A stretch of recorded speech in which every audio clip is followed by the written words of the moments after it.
me see your hands up. If you in the party, let me see your hands up. Let me see your hands up. Let me see your hands up.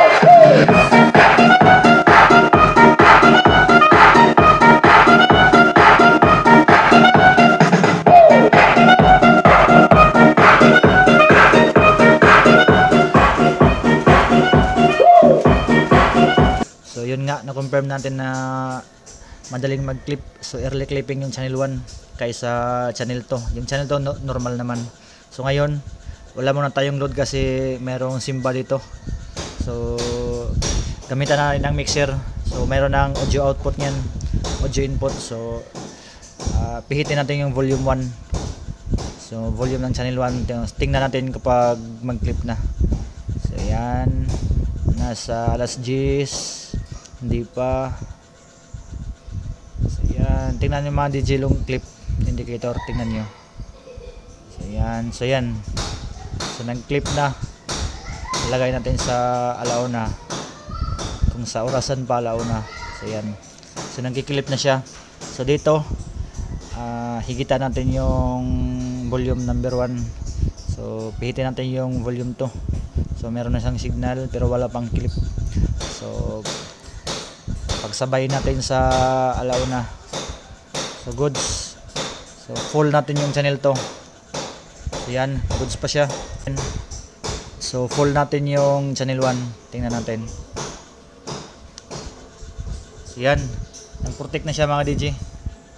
Nag-protect in signal. Yan. So ibig sabihin malala talaga yung amplifier na to. So power off natin kasi trouble natin to.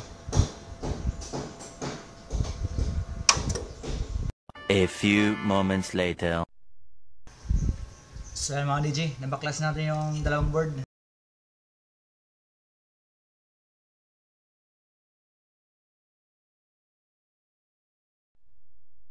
So yan mga DJ, mga repair, update tayo ngayon. So binaklas ko na yung heatsink kasi nagsimula ako dito sa mga bunot-bunot lang sa yung kayang bunutin pero wali pa rin. Kaya no choice tayo na baklasin talaga to para maayos tayong makapagpalit ng mga pisa dito. So lagyan natin ng audio para malaman natin yung signal kung mag-early clipping pa ba. So yung audio natin is nasa mixer pa rin. Nasa mixer pa rin yung audio natin. Ingay ng manok. Yung audio natin ay nasa mixer pa rin tulad kanina sa pag-testing natin dito. So same volume pa rin doon. Kaya dito same volume pa rin. Nung kanina, nung pag-testing natin ay nasa alauna. Yan, dyan. Yung tawag ko dito mga DJ, alauna. Yan, kaya mag-focus. Pero dito yan. Diyan sa number 3, negative 3 ay nagki-clipping na siya. So malakas na yung kulay red nito. Diyan sa negative 3. So ngayon, may audio na to. Testing natin. So nagka-signal lang siya mga DJ. So ayun. So balik natin sa negative 3 kanina kung magki-clip pa ba. O diba? Goods na. So yan mga DJ. So may ngayong manok. So bali update lang tayo dito sa ating nagawa kagabi. So medyo nagabihan tayo sa pag-repair dito pero ngayon tayo mag-sound test na mayroong load yung ating audio master na C30. So nag-load tayo ng W-Box D18. So 1000 watts live pro. So yun. Nilabas ko talaga yung dalawa. Nilabas ko talaga para testing ng mabuti ito ang ating audio master na C30 na nag-early clipping yung kanyang channel 1. So hindi pa nga nag-alas 10 or nangalati ay nagki-clipping na agad. So unlike dito sa channel 2 is okay naman, walang issue. Kaya nahirapan tayo dito sa pag-trouble ng ating channel 1. So ngayon okay na to. So power on lang natin mga DJ. Yan. So medyo matagal to mag-click yung relay.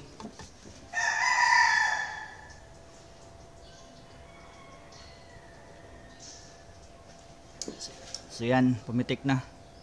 Medyo hindi lang sila sabay. Ano lang talaga daw yung ano, protection nito. Sabi ng may-ari, hindi daw sila nagsasabay. Pero okay lang yan. Walang problema pag ganyan. So sound check natin yung inayos natin na channel 1. So bali naka low tayo, naka low.